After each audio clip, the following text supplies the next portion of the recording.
अब एक बात सावधानी से सुनिएगा, शायद शिव महापुराण के माध्यम से अभी तक ये बात सामने नहीं आई, पर शिव पंचायत कथा में आ रही है। जितने आस्था चैनल पर कथा सुन रहे हो, जितने फेसबुक और यूट्यूब पर सुन रहे हो, और जितने इस छत्तीसगढ़ की पावन धरा पर बैठकर सुन रहे हो, बहुत सावधानी से सुनना। एक प्रश्न हमारे भीतर खड़ा होता है, जब हम सूर्य नारायण भगवान को अर्घ देते हैं, जल चढ़ाते हैं, तो वो जल पृथ्वी पर जब गिरता है तो उसके छींटे हमारे शरीर पर लगते हैं। क्या वो ठीक है?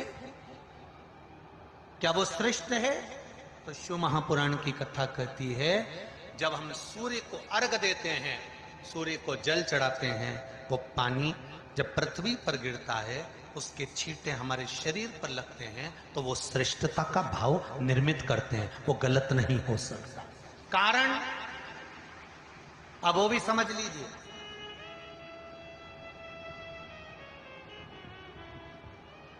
अब सूर्य नारायण भगवान को आप जल चढ़ा रहे हो, तो छींटे नहीं लगे, उसके लिए क्या स्टूल पे चढ़ के चढ़ाओगे कि कुर्सी पे चढ़ के चढ़ाओगे? अरे बोलो तो सही। अब कई लोगों के दिमाग में यह बात भरा गई कि हम भगवान को जल चढ़ाते हैं, वो हमारे शरीर में छींटे लगते हैं, जमीन पे से पानी गिरता है, वो हमारे शरीर को छींटे लगते हैं, भगवान को अच्छा नहीं लगता होगा। कौन ने कहा? पहले तो उसको पकड़ के ला।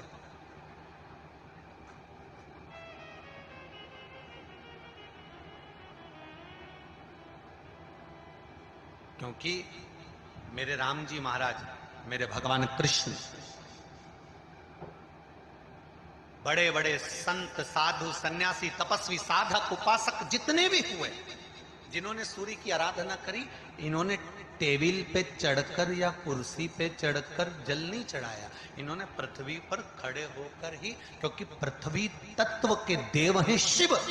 जब हम मृत्यु लोक पर खड़े होकर, पृथ्वी पर खड़े होकर भगवान शंकर का भाग पृथ्वी तत्व को धारण कर कर जल को हाथ में लेकर जब समर्पित करते हैं, और जो जल नीचे गिरता है वो शरीर पर अगर लगता है तो हमको उसका आशीर्वाद ही प्राप्त होता है, दोष नहीं लगता। पर लोगों ने इसको विपरीत कर दिया। कि कौन ने विपरीत करा? कई लोगों ने इसको विपरीत कर दिया। कौन ने विपरीत करा? तो जो दूसरे धर्म के लोग होते हैं, जिनको हिंदू धर्म से नफरत होती है, और जो हिंदू धर्म की पूजन, सेवा, अर्चना को समाप्त करना चाहते हैं, वो धीरे धीरे धीरे धीरे कहने लगे कि सूर्य को जल चढ़ाओगे तो शरीर में लगेगा, शरीर में लगेगा तो दोष लगेगा। इसको कह कहकर घर घर में सूर्य को जल चढ़ाना लोगों ने बंद कर दिया कि आप जल चढ़ाएंगे तो दोष लगेगा, शरीर पे छींटा लगेगा, शरीर को ऐसा लगेगा। ये दोष नहीं। कितनी सुंदर बात है महाराज। सूर्य नारायण भगवान को जब जल चढ़ाया जाता है, हाथ सिर से 8 इंच की दूरी पर होना चाहिए। जम के बोलिए, सिर से कितना ऊंचा होना चाहिए? 8 इंच ऊपर अपना हाथ होना चाहिए मस्तक से सूर्य को जल चढ़ाते समय। और ना चांदी का, ना स्टील का, ना लोहे का, ना प्लास्टिक का, ना कांच का, ना सोने का कोई बर्तन, ना कांसे का, ना एल्युमिनियम का, ना पीतल का, केवल एक पात्र होना चाहिए, वो है तांबे का। काय का पात्र होना चाहिए? तांबे का पात्र। और सूर्य नारायण भगवान को जब 8 इंच ऊपर तुम्हारा हस्त है, और जब हम सूर्य को जल चढ़ा रहे हैं, कैसे जल चढ़ाना है वो भी समझ लीजिए। अगर कोई कैंसर का मरीज है, जिसके चेस्ट में कैंसर आ गया हो, लेफ्ट में, राइट में कहीं पर कैंसर आ गया हो, या कोई गठान आ गई हो, तो महाराज आप जल चढ़ाते समय उस जल की धार को सूर्य भगवान को जब चढ़ा रहे हो, तो धार आपकी गठान की ओर जाना चाहिए, जिससे सूर्य की किरण उस जल में से आपके उस स्थान पर पड़े, उस जगह पर पड़े जहां पर गठान है। महाराज आप लगातार जल तो चढ़ाना चालू करो, अच्छे अच्छे डॉक्टर फेल हो जाएंगे और कह देंगे गठान ठीक हो गई।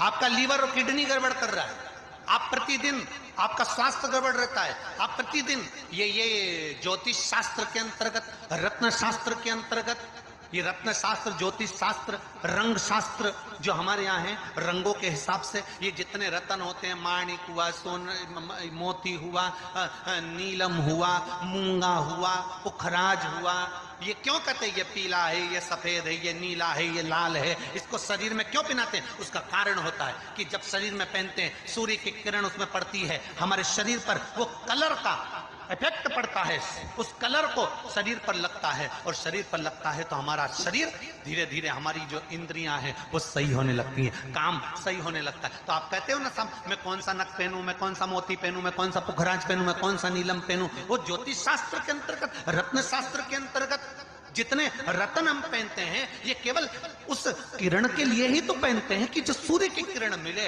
उस किरण का प्रभाव हमारे शरीर पर पड़े। तो इन सबसे अच्छा है कि सुबह शंकर भगवान का नाम लो, तांबा का लोटा में जल भरो, 8 इंच ऊपर।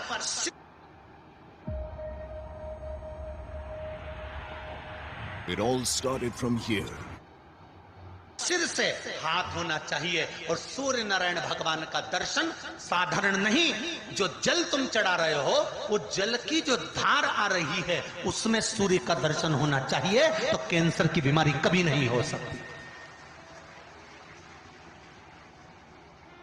लीवर, किडनी, हार्ट, आपके हार्ट में अगर तकलीफ है, डॉक्टर ने कह दिया कि इसमें नस चोक है, आपको कहीं ना कहीं छल्ला डलेगा, आपको कह दिया इसमें कुछ ना कुछ प्रॉब्लम आ रही है, आप सूर्य को अर्घ देना चालू कर दो, सूर्य को जल चढ़ाना चालू कर दीजिए। आप सूर्य को जल चढ़ाओ, वो जल की जो तरंग आ रही है, वो जल जो निकल कर जा रहा है, उसकी जो किरण आपके हृदय पर, आपकी छाती पर पड़ रही है, नाड़ियों में पड़ रही है, नसों में पड़ रही है, उसका बल देखो तो सही। 1 महीना लगातार चढ़ाओ, तो 15 दिन 20 दिन कर तो देखो। क्यों राम जी महाराज जल चढ़ाते थे, क्यों भगवान कृष्ण जल चढ़ाते थे सूर्य को, क्यों दशरथ जी महाराज जल चढ़ाते थे, क्यों कश्यप ऋषि जल चढ़ाते थे सूर्य को, सारे 33 कोटि देवता, सारे ऋषिवर, साधु संत सन्यासी तपस्वी साधक उपासक सब भगवान सूर्य को अर्घ दिया करते थे। क्यों देते, किस लिए?